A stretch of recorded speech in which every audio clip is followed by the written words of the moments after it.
In regards to how I've seen the impact that COVID has had on tangihanga, especially with our Māori whānau that we've served over, I guess, since the outset of the COVID,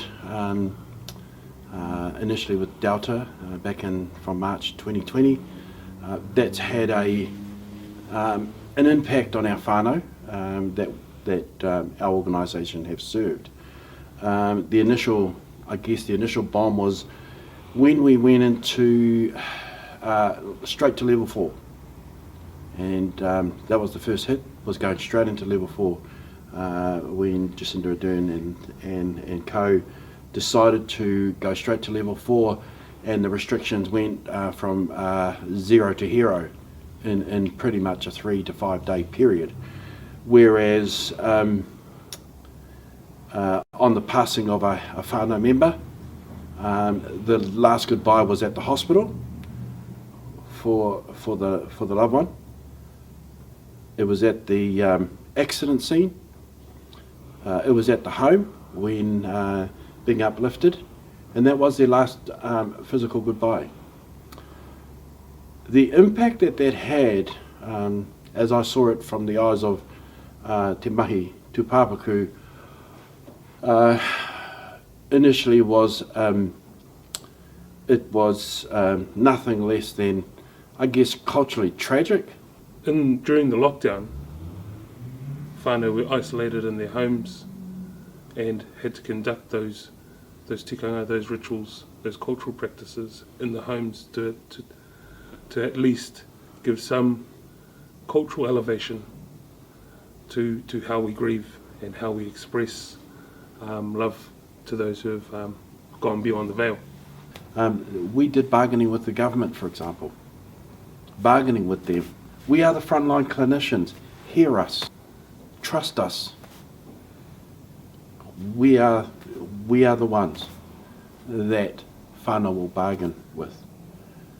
We would have hui with kaumātua just to get guidance on certain aspects, and we had some kaumātua who were right against doing services down the lens, and other kaumātua who knew we had to adapt to keep them safe.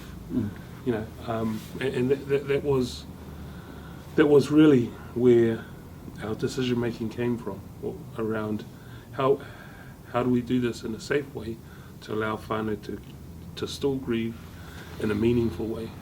It's made us pivot. It made us creative, very creative. I mean, you know, having the hearse turned up outside the isolation hotels and to open the back door and having a waiata through the fence, sad but creative.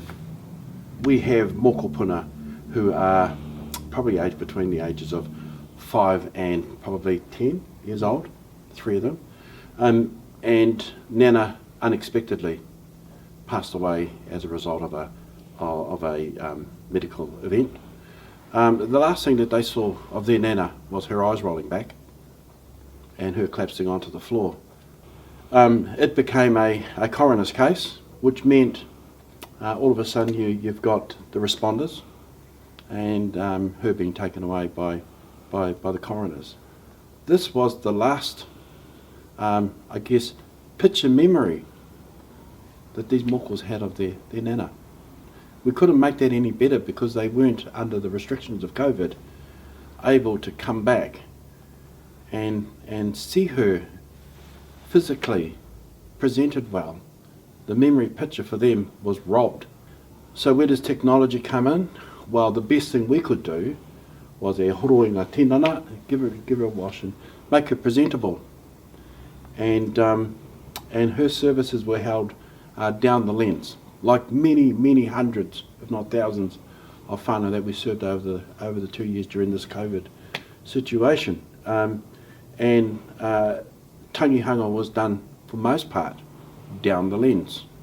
That's not us as a people. We are collective. Our culture, we are a collective culture. We come together